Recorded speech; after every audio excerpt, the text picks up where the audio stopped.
We do have some lovely scenery. We have some very, very friendly people, very colorful history.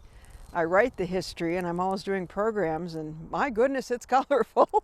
Sometimes you can't even tell the best parts. The origins of Miles City, Montana began when politicians in our nation's capital received the news about the Battle of the Little Bighorn in June of 1876. So now their feelings were hurt and they wanted to prove their U.S.ness. So they sent out Colonel Nelson Appleton Miles. The following spring, as they were camping right down the swampy area next to the river, Nelson said, you know, we got to move to higher ground.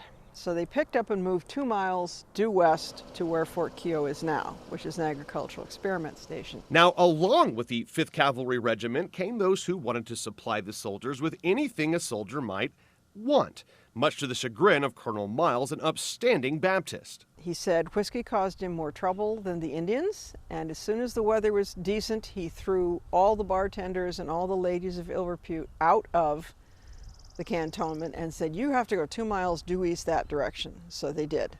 The citizens of the area literally followed the women and whiskey barrels being carried by wagon across the Tongue River to what is now Miles City's modern-day Riverside Park. Town started out just kind of servicing the needs of the fort, but then barkeepers need furniture and ladies of ill repute need drapes, and so all the support started coming in, and eventually we ended up with this town that has somehow survived.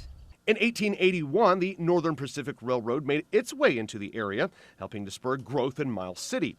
East Coasters had heard about the seemingly endless supply of open-range livestock, including horses.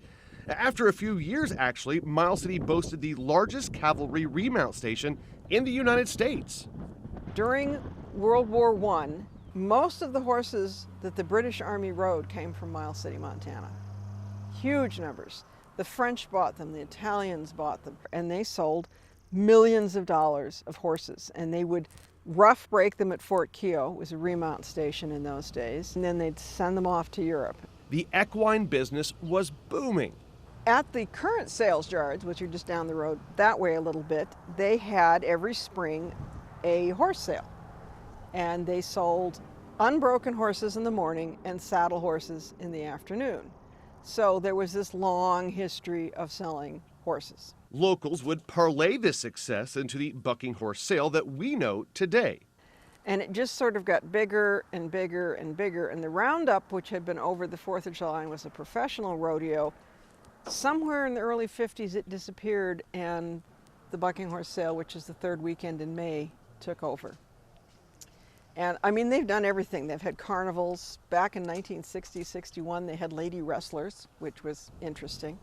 Now, even though the total numbers of horse sales is much smaller in the 21st century, the 3rd full weekend in May is still an event this town wants to welcome the world to see. There aren't things like it a lot. You know, this is this sale of the rough stock, but it's got all this other, you know, hoorah, and you can feel it. The town sort of starts getting wound up, and it gets all cleaned up, and we're all tidy, and we're all come on down, and it's just, we like showing ourselves off, and it's just for 2 or 3 days. You know, if we had to do this every weekend, that would probably finish off Miles City.